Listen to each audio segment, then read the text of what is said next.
Pinag-uusapan ngayon ang mga biyahe ni Pangulong Arroyo sa ibang bansa nitong mga nakaraang araw. Narito ang mga naging bunga ng pagbisitang ito.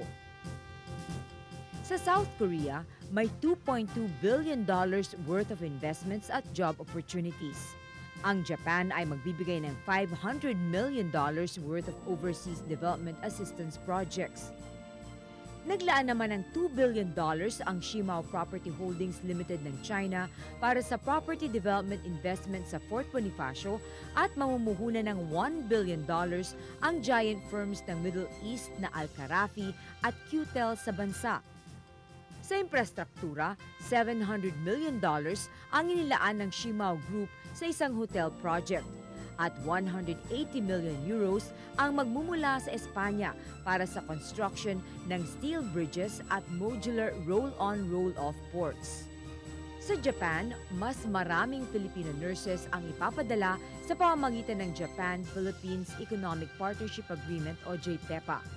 May potential cooperation agreements din ang bansa sa Russia sa larangan ng air flights, defense at energy.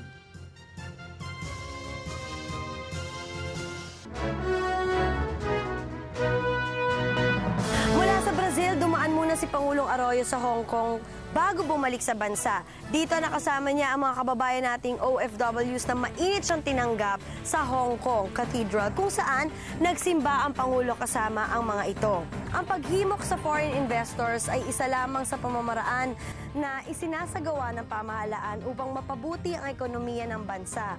At para sa darating na SONA ni Pangulong Arroyo ngayong buwan, tuloy-tuloy ang pagkilos ng pro-performance team ng Pangulo na pangungunahan ni Secretary Hermogenes Esperon upang masiguro na matatapos lahat ang SONA priorities ng Pangulo. Last June 23, ang ongoing major infrastructure project sa SLEX hanggang StarTol ang ine-inspeksyon. Sakop ng proyektong ito ang mga daan ng Alabang Viaduct, Santa Rosa to Calamba Road at Calamba to Santo Tomas Road na magdurugtong sa SLEX at Southern Tagalog Arterial Road. Sa kasalukuyan, mahigit 90% na ang natatapos at bago pumasok ang 2010, siguradong mabubuksan na ito sa publiko. Sa tulong ng daang ito, mababawasan ang travel time at travel cost ng mga turista, gayon din sa pagbibiyahe ng mga produktong manggagaling sa iba't ibang panig ng bansa. Narito ang aming interview. Hindi pa namin nakita in the history of the Philippines itong ganong klaseng massive infrastructure na of course may slippage, kakaroon ng delay dahil sa ulan, dahil sa right of way, but by and large, ito, we are very satisfied. And the quality, yun ang sa amin, yun ang importante, yung quality ng kalye.